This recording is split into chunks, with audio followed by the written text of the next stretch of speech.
მოგესალმებით. დღეს მე გავუძღვებით ლევანდე ლექციას.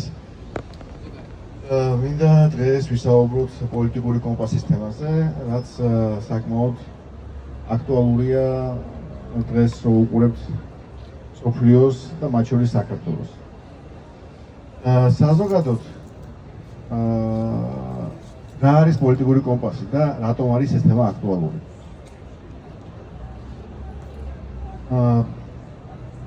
პოლიტიკური კომპასი არის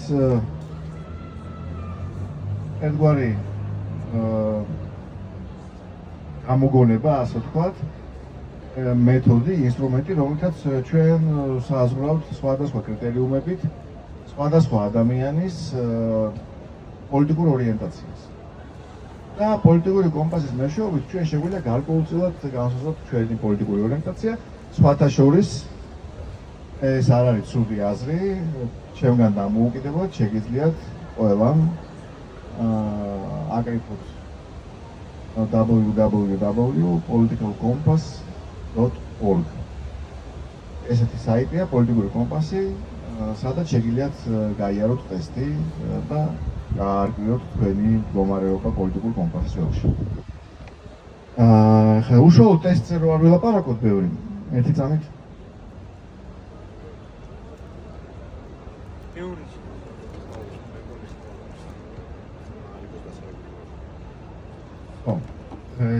ესე ჯობია მე. უშუალოდ პოლიტიკური კომპასი რას გულისხმობს? მაშასე ჩვენ ხშირად ყველას გვსმენია მემარჯვენეები, მემარცხენეები, ვინ არის მემარჯვენე, ვინ არის მემარცხენე. ეხლა პატარა ჩამწრილი შეკითხვა. როგორ ფიქრობთ? შეგვიძლია თუ არა დღეს ჩვენ საქართველოში, აი მაგალითად ჩემთვის უკითხავთ უცხოელ კოლეგებს, უცხოელ სტუდენტებს, მთავრობა არის მემარჯვენე და ოპოზიცია მემარცხენე თუ ოპოზიცია მემარჯვენე და მთავრობა მემარცხენე.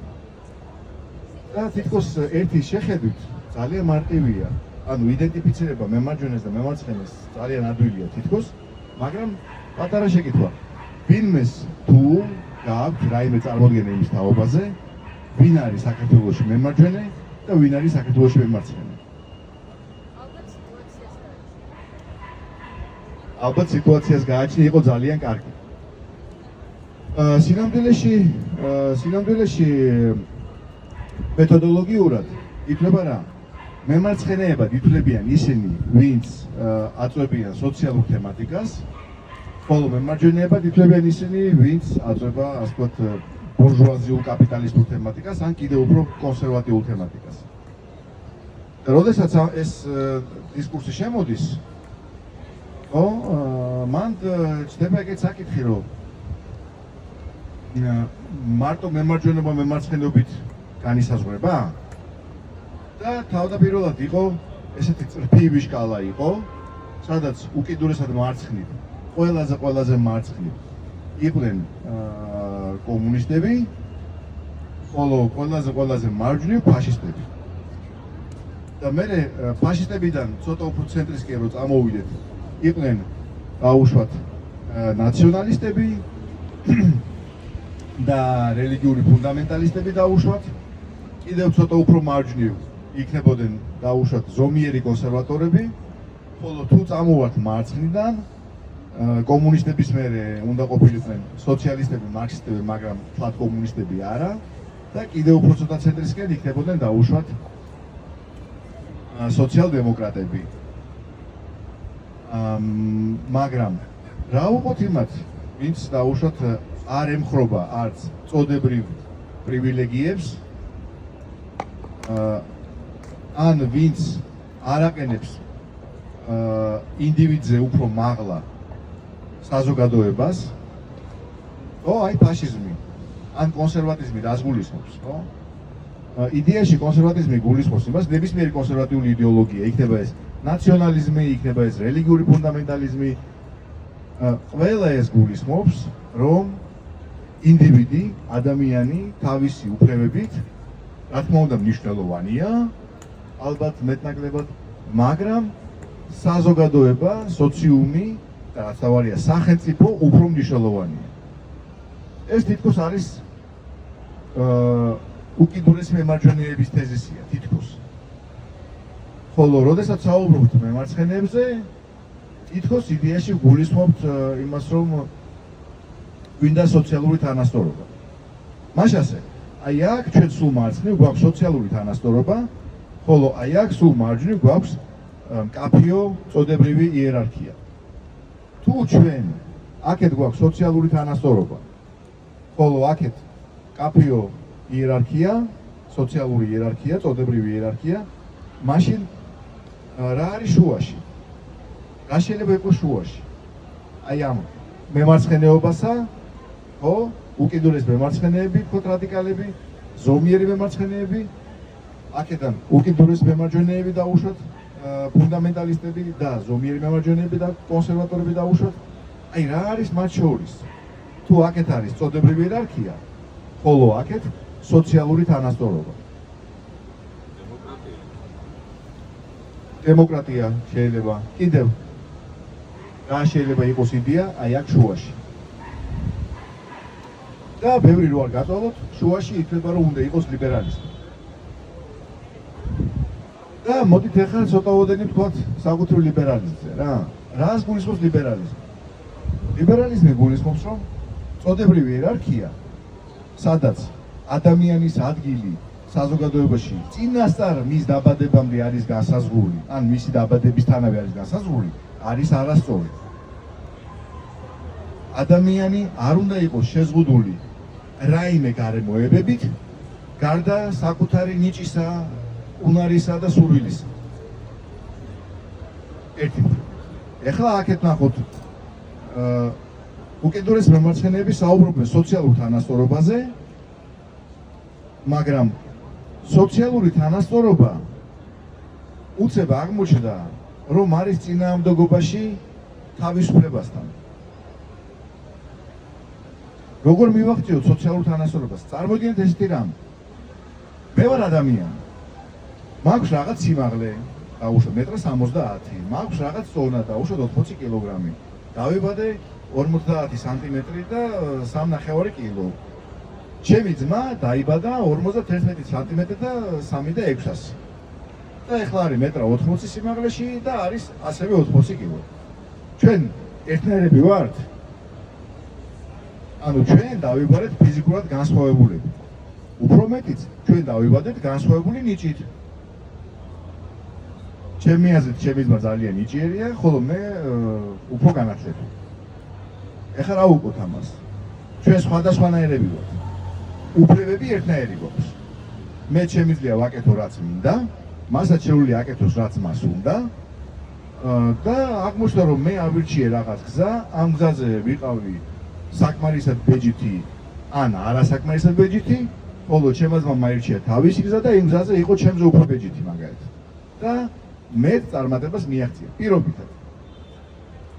როგორ მივახციოთ ჩვენ მე და ჩემმა ძმამ ერთმანეთს შორის სოციალურ თანასწორობას.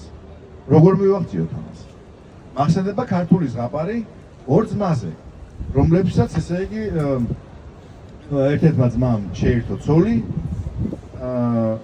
და ურთიერთობა ოჯახში ისე უკვე ვეღარ წავიდა კარგად, იმიტომ რომ შრომა სხვანაირად ნაწილდება, მჭამელები სხვანაირად ნაწილდება. ხო, ამ ძმის ცოლი ძალი იმდენივე შამს, ამდენსაც ძმები თავისი შვილი თუ, მაგრამ იმდენს ვერ შრომობს. მოკლედ, გადაწყვეტეს ძმებმა რომ გაეყარდნონ ერთმანეთს. არა, ძმურად გაეყარდნენ რა. უჩქუბრად სკანდალების გარეშე ჯიგრულად ძმურად გაეყარდნენ ერთმანეთს და გაიყვეს მიწა მამაპაპეული მიწა გაიყვეს შუაზე. ხო და ორივემ თავთავისი მიწა დაამუშავა, ორივემ თავთავისი მოსავალი აიღო. ხო და ორივე დააბინავა ერთ-ერთმა ძმამ თავისი მოსავალი და გადათვალა ეხლა ეს ტომრები მარცვლეული და თქვა რომ ჩემ ძმასო, ჩემ გარდაო ცოლშვილი ყავსო სარჩენიო. ხო და ჩუმად ღამით მოიკიდა ერთი ტომარა და წააცომსულა თავის ძმასთან და ჩუმად იმის ესე იგი საჭირნახულეში დამალა. და წამოვიდა, ეთქობა რაღაც არითმეტიკა უყვარდა ძალიან ამ ძმას და შეხედა გადათვალა ტომრები ისევ უფრო დათვლილი ქონდა და ხო წაიღო რაღაც, დაპარენ საჭიროა. გადათვალა ისევ და ვა, ისევ იმდენივია. ეთყობა ერთი ვერ დამითვლია. კარგად თუ ტომარაზე მეტი მქონიაო, ასე რომ ისაც წავიღეო, არ ითვლებაო და კიდე ერთი წააც უძულა. წაუღო ჩუმა, წაუღო თავის მას. მოbrunდა თვალი შეხედა და არაკლია არსა ტომარა. გადათვალა ისევ არაკლია. და ესე დილამდე და დილას შემოხვდა გზაზე თურმე თავისი ძმა, რომელიც ასევე ტომარას ეძინება, რომ მეო ცოლი მყავსო, რომელიც მეხმარებაო, შრომაშიო რაღაცაო და ჩემს ძმას მეტი ჯაფა აწესო და ჩუმად თავის ძმასთან მიაქ იმასაც ტომარა. აი მოკლედ ძმები ესე სოციალური სამართლიანობა. ვინც რამდენი არ უნდა იშრომოს, ყველას ეხლა აქ უკვე საინტერესო რაღაცაა. რატომღა ჩვენ ამას გვეუბნება, რომ ეს არის სოციალური სამართლიანობა. მაგრამ რამდენად არის სოციალური სამართლიანობა ის, რომ ყველა ადამიანი თავისი განსხვავებული ნიჭის, განსხვავებული მონდომების, განსხვავებული მისწრაფებების, განსხვავებული სიბეჯითის ან შრომისუნარიანობისგან დამოუკიდებლად ერთნაირად სარგებლობს მატერიალური სიკეთეებით. ეს ერთი. ან მეორე, ვის უფრო მეტად ჭირდება დახმარება? იმას, ვისაც ყავს მაგალითად მეუღლე, რომელსაც შეუძლია მას შრომაში გვერდში დაუდგეს და შვილი, რომელიც ცოტა ხანში წამოიზრდება და ასევე მხარში ამოუდგება შრომაში. მას ჭირდება დახმარება, იმიტომ რომ მეტი მჭამელი ყავს? თუ იმას ჭირდება დახმარება, ვისაც დამხმარე არ ყავს? ამ ძმებში, რომლებზეც ახლა გიამბეთ, რომელს უფრო ეკუთვნის დახმარება? მოკლედ სინამდვილეში ეს რიტორიკული შეკითხვაა, თქვენთვის იფიქრეთ, მაგრამ საინტერესო არის ის, რომ თუ ძალიან დავინტერესდებით და დეტალებში გავყვებით, აღმოვაჩენთ, რომ სოციალური თანასწორობა არ არის სამართლიანი. თუმცა ზოგი ამბობს, რომ ეს უფრო სამართლიანია. ვიდრე მაგალითად მოკლედ აქ სირთულე არის. მაშასე ერთ მხარეს ჩვენ გვაქვს ერთი უკიდურესობა, სოციალური თანასწორობა და თუ ძალიან გავყვებით ბოლომდე სოციალური თანასწორობის იდეას, ეს შეიძლება ნიშნავდეს იმას, რომ ყველა ადამიანს ერთნაირი რაოდენობის კალორიები ეკუთვნის. უფრო მეტიც, ერთნაირი რაოდენობის კალორიები ეკუთვნის ერთი და იგივე პროდუქტის სახით. იმიტომ რომ შაქრიდან მიღებული კალორიები და ხორციდან მიღებული კალორიები სხვადასხვა კალორიებია. უფრო მეტიც, ზოგს შეიძლება უყვარდეს ხორცი და არ უყვარდეს კბილეული, ხოლო ზოგს შეიძლება უყვარდეს კბილეული და არ უყვარდეს ხორცი. მაგრამ დამოუკიდებლად იმისგან, ვის რა უყვარს, ყველამ უნდა მიიღოს ერთნაირი რაოდენობის ხორცი და ერთნაირი რაოდენობის შაქარი. მაგალითად მე როცა სკოლაში ვსწავლობდი, დაგვირიგეს სკოლაში ტალონები, იმიტომ რომ დეფიციტი იყო. და დაგვირიგეს ტალონები, ყველაზე პროგრესული ეკონომიკა ვერ ახერხებდა, რომ წარმოიდგინეთ რუსეთის იმპერია და საბჭოთა კავშირი, რომელიც სანამ რუსეთის იმპერია იყო, მარცვლეული ექსპორტზე გაქონდა. სანამ საბჭოთა კავშირი იყო, მარცვლეულს ყიდულობდა და როგორც კი დაიშალა საბჭოთა კავშირი, რუსეთს, უკრაინას და ყაზახეთს ცალ-ცალკე ისევ ექსპორტზე გააქვს მარცვლეული.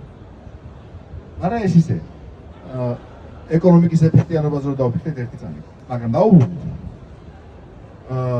იყო ნორმირებული. არ ვიცი, 2 კილო, 2 კილო ნახევარი შაქარი თვეში. სკოლაში გვირიგებდნენ ტალონებს, მე სკოლაში ვიღებდი ამ ტალონს. 600 გრამი კარაქი თვეში, 400 გრამი ყველი. 400 გრამ ყველს ვყიდულობ მაღაზიაში, რომ შევდივარ ერთ ჯერზე. და სახში რომ მომაქ, წყელი ლავაში თუ მოვიაყოლე, ერთიანად გიახლებით და ერთი თვის ამ ყოფილიყო საბჭოთა გოსპლანის აზრით. ერთი თვის უნდა ყოფილიყო და ის 400 გრამი ყველი მათი აზრით. მოკლედ, და ითქვია რა მაგარი დრო იყო, ეგეთ კაი. მოკლედ, რა გამოდის? როდესაც ჩვენ ვსაუბრობთ სოციალურ თანასწორობაზე, ჩვენ საფუძველშივე უარყოფთ შეიძლება ვიღაცას ეს სამართლიანი დეჩვენებოდეს, სანამ დეტალებში ჩავალთ. როცა დეტალებში ჩავალთ, აღარ იქნება სამართლიანი.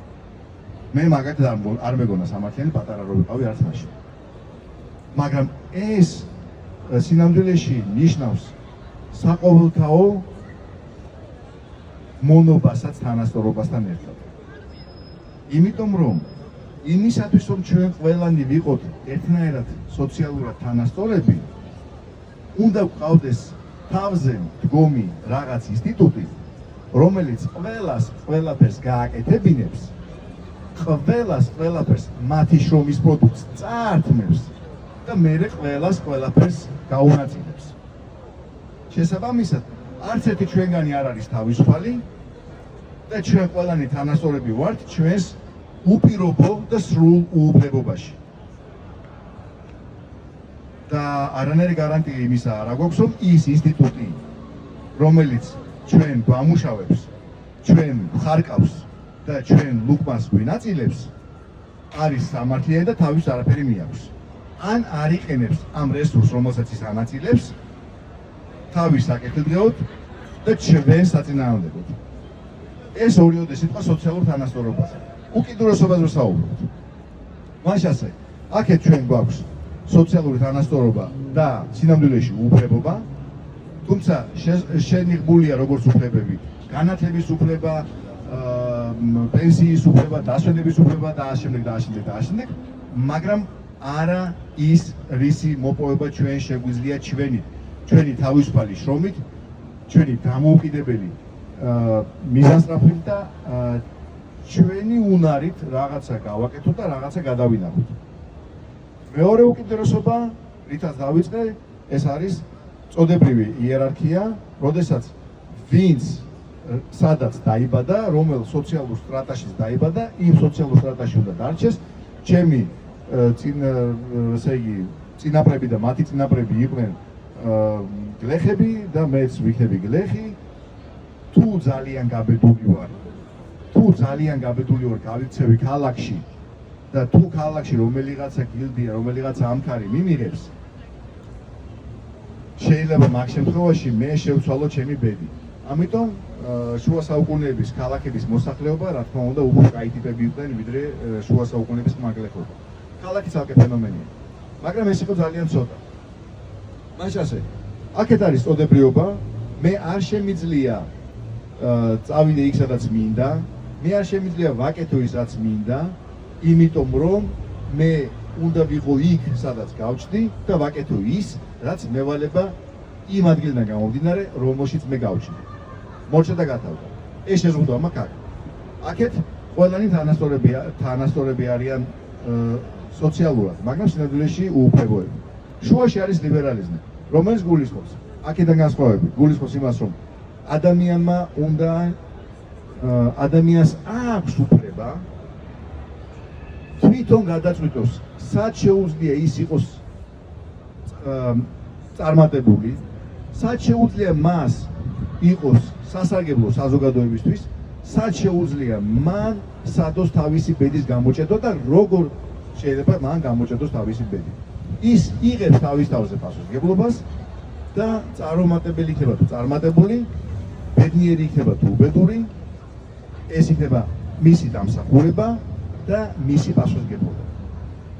ამისგან განსხვავებით, ის არ მოელის არავისგან სოციალურ დახმარებას, მაგრამ ის თვითონ თუ საჭიროდ ჩათვლის, ვიღაცას დაეხმარება თავისინებით და არა იმიტომ, რომ მას დააძალეს.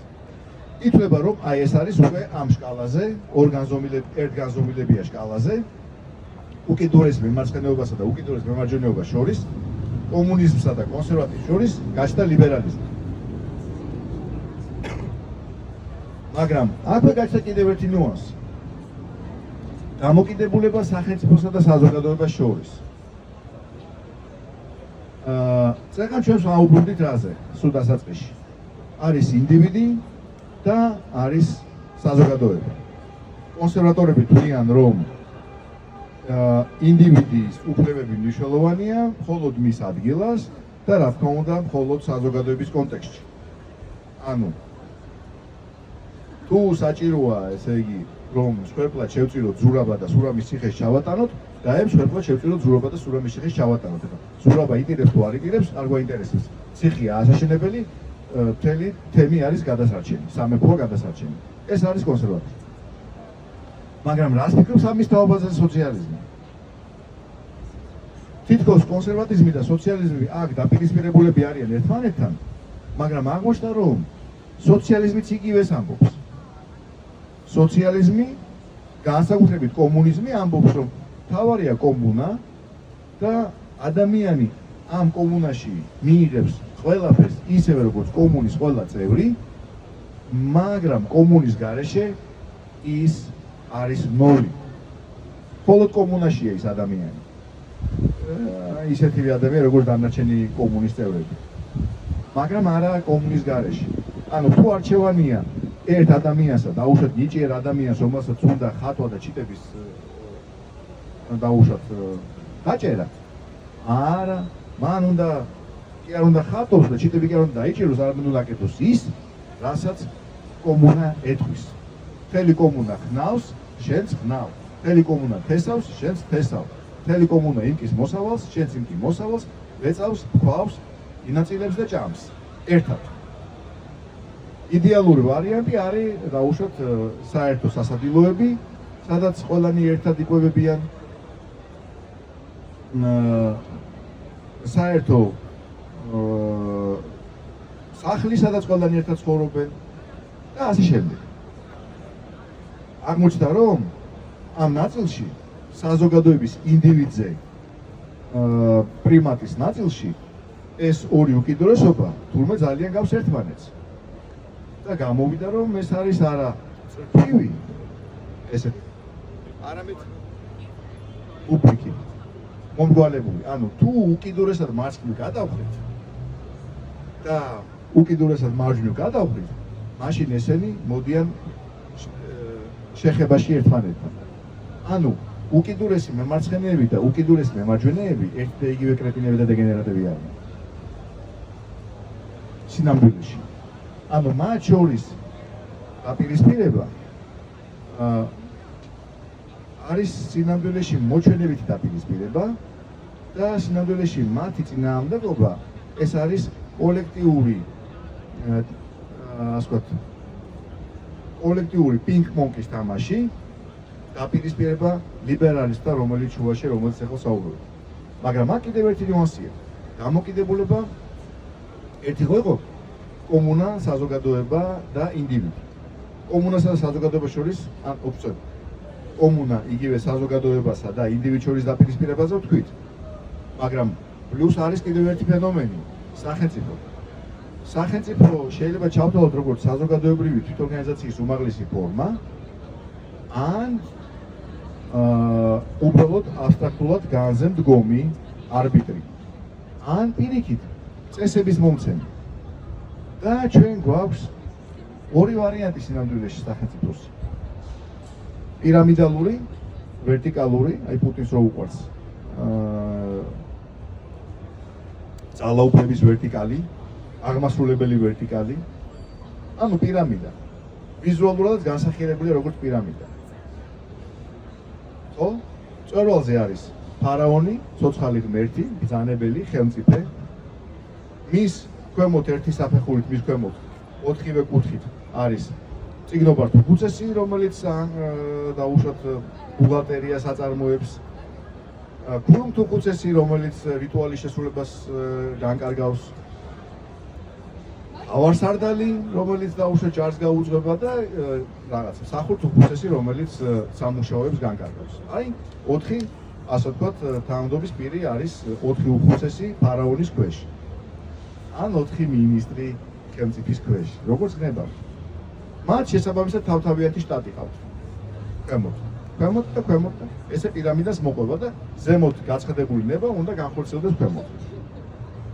ეს არის ჰორიზონტალური, ეს არის ვერტიკალური ტიპის სახელმწიფო. მაგრამ ეხლა მე მინდა რომ წარმოიდგინოთ თქვენ პირამიდის ალტერნატივა. როგორი არის პირამიდის ალტერნატივა? პირამიდის ალტერნატივის არქიტექტურული განსახიერება არის პირობითად პართენონი. წარმოიდგინეთ პართენონი, შეგიძლიათ მობილურში ჩასერჩოთ და ნახოთ სურათები პართენონის. ეს არის რამდენიმე საფეხურით აწეული პლატფორმა, რომელზეც დგას ტაძარი, რომელიც შედგება სვეტებისგან და ამ სვეტებზე არის დაბრძანებული ამ ტაძრის სახურავი. პირამიდაზე მე გიამბეთ, რასაც ნიშნავს პირამიდა. რას ნიშნავს პართენონი? თუ პირამიდა არის აღმასრულებელი ვერტიკალი, თუ პირამიდა არის ხელმწიფის ძალაუფლება, რა არის პართენონი, რომელიც სვეტებზე დადგმული სახურავისგან შედგება. და გინდა მიაქცევ ძარეთ?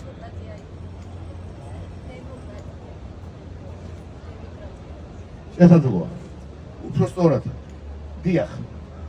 ოღონდ გააჩნია დემოკრატიაში აღგულისხმო, მაგრამ დიახ. მიაქცევთ ყურადღება. სვეტები უნდა იყოს აუცილებლად ერთი სიმაღლის, თორე სახურავს ვერ დაიჭერს. ამავე დროს სვეტები დგანან ერთმანეთისგან დამოუკიდებლად. არ არიან ერთმანეთზე მიბმული. სვეტები ერთად არიან მხოლოდ იმდენად, რამდენადაც ერთ იატაკზე დგანან და ერთი ჭერი უჭირავთ. ეს არის თანასწორი ერთი სიმაღლის და თავისუფალი ერთმანეთისგან დამოუკიდებლად მდგომი მოქალაქეების სიმბოლო. ეს არის ჰორიზონტალური სახელმწიფო. ჰორიზონტალური და არა ვერტიკალური. როდესაც მოქალაქეები თავად ქმნიან სახელმწიფოს. და აქ არის ეს არის ძალიან ძნელი წარმოსადგენი ჩვენი ფეოდალური მონარქიული და პატრიარქალური ტომობრივი და პლუს საბჭოური წარსულიდან გამომდინარე ძალიან ძნელი წარმოსადგენია. უფრო მეტიც ეს წარმოდგენა უკვე დავიწყებას ეძლევა და დღეს უკვე სოფიოში არის ტენდენცია, რომ ბიუროკრატია თანდათან უფრო და უფრო მეტ ძალაუფლებას იღებს. როგორ იღებს ბიუროკრატია ძალაუფლებას? ბიუროკრატია აწესებს ახალ-ახალ კანონებს, ბიუროკრატია აწესებს ახალ-ახალ რეგულაციებს. ბიუროკრატია ცდილობს, რომ რაც უფრო შეიძლება მეტი რამ დაარეგულიროს და ამ რეგულირებისას თავისი შტატი, თავისი წონა, თავისი გავლენა გაზარდოს და ამდენად თავისუფალი ნების ადგილი აღარ რჩება თითქმის. და აქ არის საინტერესო რამ. თუ ჩვენ ერთ მხრივ ერთი უკიდურესობა გვაქვს სახელმწიფო და მეორე უკიდურესობა გვაქვს საზოგადოება, მაშინ ჩვენ გვაქვს შეგვიძლია წარმოვიდგინოთ ესეთი რამ, რომ აი აქეთ ჩვენ გვაქვს კონსერვატიული სახელმწიფო, მაგრამ კონსერვატორები შეიძლება გაიყვნენ. კონსერვატორების ნაწილი თვლის, რომ მთელი ძალაუფლება უნდა იყოს ხელმწიფის ხელში. კონსერვატორებმა შეიძლება თქვან, რომ ხელმწიფე არის ჩვენი ტრადიცია და ჩვენ ისტორიულად ესე ერთ ხელმწიფეს ვემორჩილებოდით და ამიტომაც უნდა იყოს ძლევამოსილი ხელმწიფე, ძლევამოსილი სახელმწიფოს სათავეში. და მან ხელმწიფემ ან სახელმწიფომ უნდა გადაწყვეტოს ყველაფერი. ოღონდ ეს ყველაფერი უნდა გადაწყვეტოს კონსერვატიულად. ანუ აუცილებლად ესე იგი სახელმწიფო რელიგია უნდა გამოაცხადოს აუცილებლად დააწესოს ვინ სად რა უნდა აკეთოს და აუცილებლად დააწესოს ვინ სად როგორ მოიქცეს, ვის სად რა როგორ ეცვას და ასე შემდეგ. ეს ყველაფერი უნდა გადაწყვეტოს სახელმწიფო. მაგრამ შეიძლება კონსერვატორები იყვნენ ფიქრობდნენ სხვანაირადაც. მე ვარ კონსერვატორი, მე მწამს ღმერთის, მე ვარ გაერთიანებული ჩემს მრევლთან ერთად ჩემი ეკლესიის ირგვლივ და მე არანაირ სახელმწიფო არ მჭირდება იმისათვის, რომ დავიცვა ჩემი წესჩვეულებები, ვიცხოვრო ზნეობრივი, მორალური, რელიგიური ცხოვრებით და მე არ მჭირდება არანაირ სახელმწიფო, რომ მე მაკონტროლოს ჩემი ცოლი ქალიშვილია თუ არა, პირობითად ვამბობ. ან საკმარისად მორწმუნე ვარ თუ არა. ვინ უნდა მაკონტროლოს? მე საკმარისად მორწმუნე ვარ, ვიღაც ჩინოვნიკმა ინკვიზიცია უნდა მომივიდეს და სახლში შემოვიდეს და შემიმოწმოს ღორის ხორცი საკმარისად ჭამე თუ არა? ან ეხლა მე არ ვღადაობ. ესპანეთში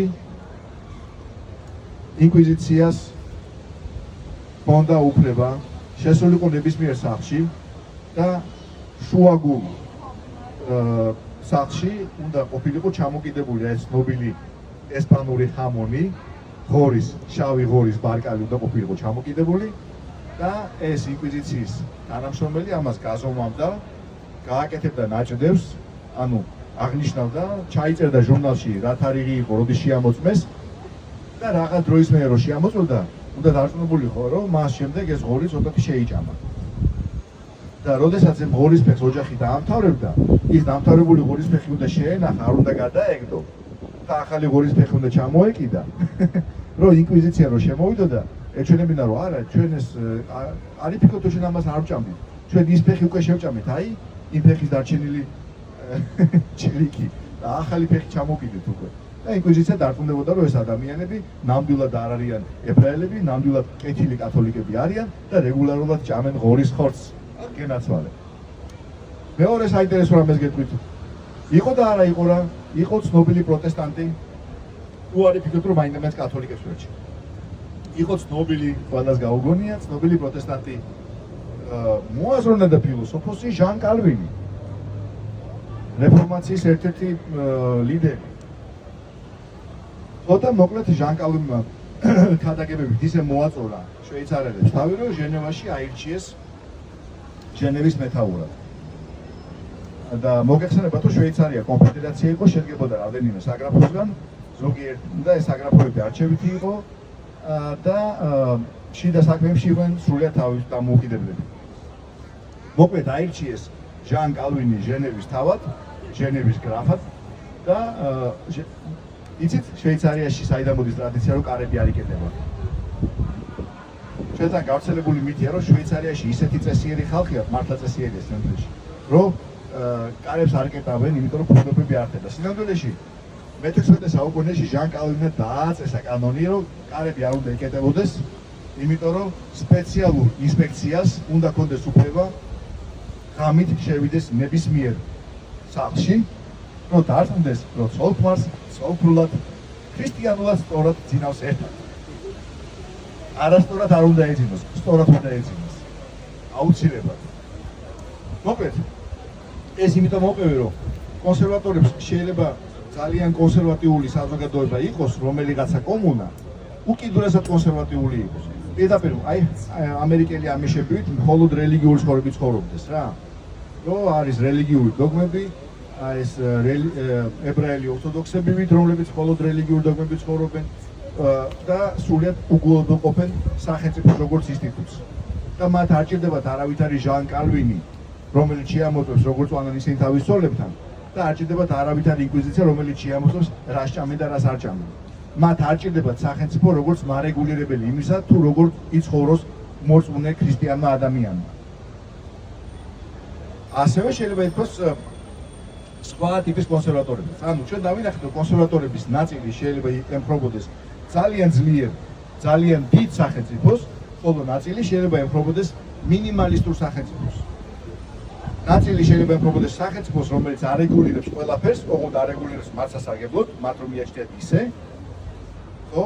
მე არ მომწონს როგორ იქცევიან ჩემი შვილები სკოლაში და მე ვერ ვასწავლე მათ, ესე იგი, წესიად მოქცევა და ამიტომ მე მჭირდება აუცილებლად მანდატური სკოლაში, სახელმწიფომ უნდა სკოლაში ასწავლოს საფრთხო რჯული. მე თუ მინდა რომ ჩემმა შვილმა იცოდეს საფრთხო რჯული, რა მიშლის მე რომ ვასწავლო ჩემ შვილს საფრთხო რჯული. რაში მჭირდება მე ამას სახელმწიფო, მაგრამ ზოგიერთ კონსერვატორს უნდა რომ სწორედ ესეთი სახელმწიფო იყოს, რომელიც ყველას ყველაფერს ასწავლის როგორც საჭიროა ისე, რომელიც ყველაფერს გააკეთებს რაც საჭიროა როგორც საჭიროა ისე. მაშინ ასე კონსერვატორების ნაწილი ემხრობა დიდ სახელმწიფოს, ნაწილი ემხრობა მინიმალურ სახელმწიფოს. ეხლა მოდი ავიღოთ მემარცხენეები.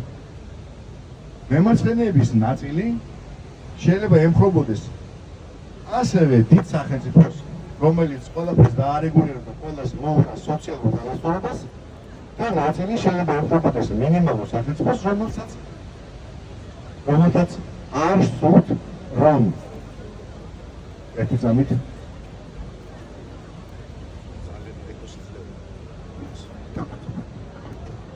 რომელსაც არ სურთ რომ სახელმწიფო საერთოდ რამე შეერეოს.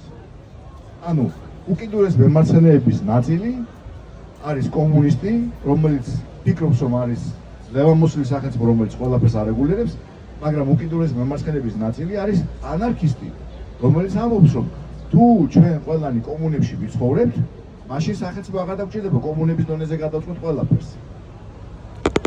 ამგვარად ჩვენ გვაქვს უკვე ორგანზომილებიანი სქემა. ერთი განზომილება ეს არის მემარცხენეობასა და მემარჯვენეობას შორის, მეორე განზომილება არის დიდ სახელმწიფოსა და პატარა სახელმწიფოს შორის, მაქსიმალისტურ სახელმწიფოსა და მინიმალისტურ სახელმწიფოს შორის. და აქ იქნება 4 ველი.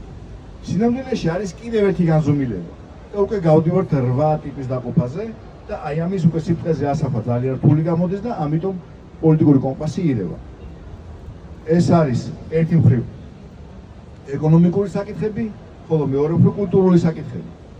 ანუ სახელმწიფო შეიძლება იყოს, ან საზოგადოება შეიძლება იყოს ეკონომიკურად ძალიან თავისუფალი, ყველა შეუძლია აკეთოს ის და ისე როგორც და რანაირადაც უნდა. რაც და როგორც უნდა. შეუძლია ყველას აკეთოს. ოღონდ რაც შეეხება ეკონომიკურ აქტივობას. ყველანაირი ეკონომიკური აქტივობის უფლება გვაქვს, მაგრამ წესჩვეულებები, რელიგიური თუ კულტურული ნორმების არ დაცვის უფლება არ გვაქვს. ყველამ უნდა ვიაროთ ერთნაირად ჩათმულებმა და ვისაუბროთ ერთნაირად.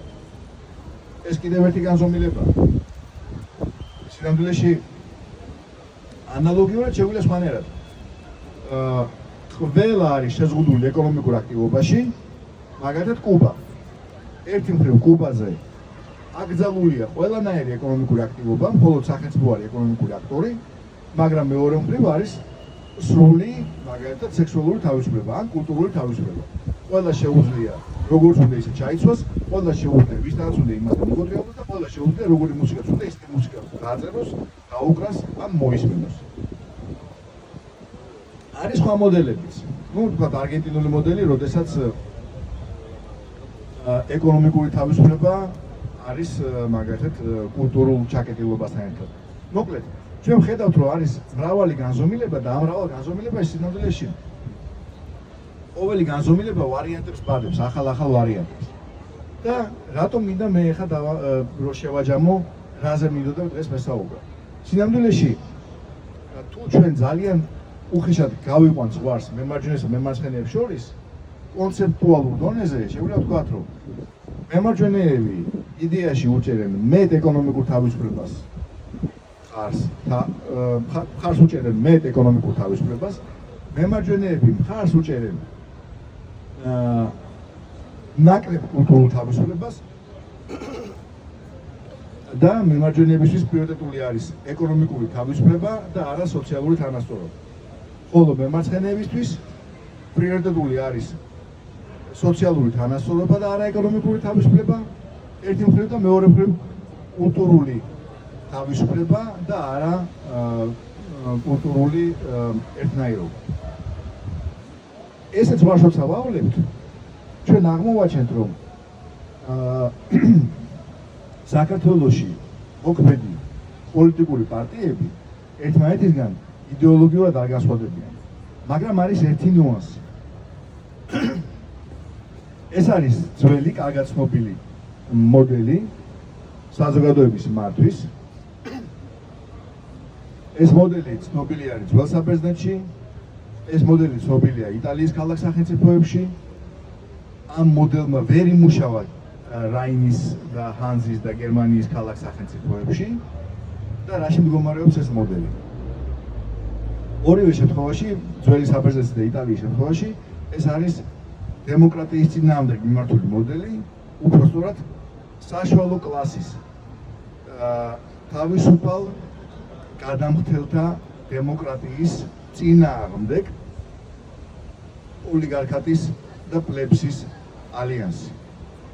როდესაც ოლიგარქია, რომელიც იდეაში თვითონ არის მემარჯვენე იდეების მატარებელი, რომელსაც მიაჩნია, რომ თავარია ეკონომიკური თავისუფლება, რომ მან გაჩერება მეტი ფული იშოვოს და არავის არაფერი არ გაუნაწილოს, იდეაში ეკონომიკური თვალსაზრისით მემარჯვენეა, ამავე დროს ატარებს მემარცხენე სოციალისტურ რიტორიკას, რათა მოიპოვოს მაპატიეთ ქართულისთვის მდაბიო მოსახლეობის ხარდაჭერა.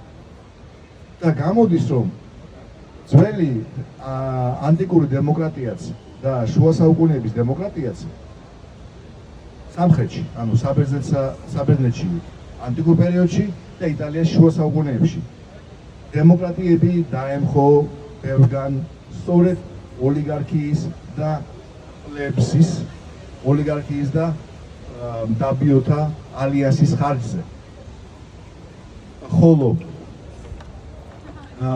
გერმანიის ქალაქებში ეს ვერ მოხერხდა. რატომღაც მოხდა ისე, რომ გერმანიის ქალაქებში წინააღმდეგობა ბურგერებსა და პატრიციებს შორის არ გასცდა წონასწორობის ფარგლებს. ამგვარად თანამედროვე დემოკრატიას თუ კიდევ ერთხელ შევხედავთ, ჩვენ დავინახავთ, რომ თანამედროვე დემოკრატიაში თანდათან იკარგება ნამდვილი ლიბერალიზმი, რომელიც გულისხმობს მოქალაქეთა თავისუფლებას და თანასწორობას, უფლებრივ თანასწორობას და არა სოციალურ თანასწორობას და ისინი, ვინც თავის თავს დღეს უწოდებენ ლიბერალებს, იხრებიან მარცხნივ და მოქალაქეთა თავისუფლებაში გულისხმობენ უპირველეს ყოვლისა კულტურულ თავისუფლებას, მაგრამ ამავე დროს ამა თუ იმ ფორმით თანდათან ზღუდავენ ეკონომიკურ თავისუფლებას, იმიტომ რომ ცდილობენ მიაღწიონ სოციალურ თანასწორობას და ამდენად ის, ვინც საკუთარ თავს დღეს ლიბერალს უძახის, უკვე თითქმის აღარ არის ლიბერალი, უკვე ძალიან მარცხნივ გადაიხარა. მეორე მხრივ, ის, ვინც თავის თავს მემარჯვენეს მოიაზრებს, ვინც ეკონომიკურ თავისუფლებას გულისხმობს, ცდილობს რომ დაიქვემდებაროს სახელმწიფო, ან სახელმწიფო ცდილობს რომ დაიქვემდებაროს მსხვილი კაპიტალი და ამ კაპიტალის მეშვეობით მოისყიდოს, ან ამ ძალაუფლების მეშვეობით დაიმორჩილოს საზოგადოების მნიშვნელოვანი ნაწილი, განსაკუთრებით ის ნაწილი, რომელიც მოელის სოციალურ თანასწორობას და გამოდის რა? ის, ვინც მოითხოვს, ის, ვინც ითხოვს სოციალურ თანასწორობას, ის, ვინც ითხოვს სოციალურ გარანტიებს, ის, ვინც ითხოვს სოციალურ დაცვას, ყველაფერს, თავის უფლებებს, თავის თავისუფლებას, თავის მომავალს, თავის ეკონომიკურ შესაძლებლობებს ნებაყოფლობით უთმობს ოლიგარქიულ ხელისუფლებას. და ეს არის დღევანდელობის პრობლემა. თუ ეს ზოგან ეს არის ოლიგარქია, მაგრამ იქ, სადაც ფორმალური, პროცედურული დემოკრატია კარგად ფუნქციონირებს, იქაც არის საფრთხე, იმიტომ რომ იგივე ფუნქციას, გამანაწილებლის ფუნქციას ასრულებს ბიუროკრატია, რომელიც სულ უფრო და უფრო ძლევამოსილი ხდება. ასე რომ მე მინდა დღეს თქვენ ყველას მოგიწოდოთ, რომ იყოთ ფხიზლად, არ მოეთხოვდეთ სახელმწიფოსგან ძალიან ბევრს. მე მინდა რომ ჩვენმა თაობამ, მომდევნო თაობამ, ხვალინდელმა საქართველომ იბრძოლოს არა ისეთი მთავრობისთვის, რომელიც ყველაფერს კარგად გააკეთებს მოქალაქეებისა და საზოგადოებისთვის, არამედ ისეთი მთავრობისთვის, რომლის ძალაუფლებაც იქნება მაქსიმალურად შეზღუდული, მინიმალისტური მთავრობა, რომლის ერთადერთი ფუნქცია იქნება, რომლის ფუნქცია იქნება საზღვრების დაცვა, საერთაშორისო დონეზე დიპლომატიის წარმოება მაგალითად და შეიძლება ფინანსური ემისია, ხოლო დანარჩენი ფუნქციები, ყველა დანარჩენი ფუნქცია, რომელიც საზოგადოებას შეუძლია თვითონ იკისროს და თვითონ ითავოს, იქნება საზოგადოების ხელში დაბრუნებული. როდესაც ჩვენი მეზობლები, ჩვენი უბნელები სასკოლო უბნების დონეზე გავერთიანდებით და სასკოლო უბნების დონეზე გაერთიანებული მოქალაქეები, მოწაფეების, სკოლის მოსწავლეების მშობლები გაერთიანდებიან და აირჩევენ სკოლის სამეურვეო საბჭოს და ეს სკოლის სამეურვეო საბჭო დაიქირავებს კარგ დირექტორს და კარგ მასწავლებლებს. და არ ჭირდება ამას სახელმწიფო ბიუჯეტი. მაგალითად ვამბობ რა. მე მინდა რომ შემდგომში როდესმე შესაძლოა დღეისორს იქნებ ვისაუბროთ გადამხდელთა დემოკრატიაზე და საშუალო კლასის მნიშვნელობაზე რეალური დემოკრატიისთვის. ეს გმადლობთ ყურადღებისთვის.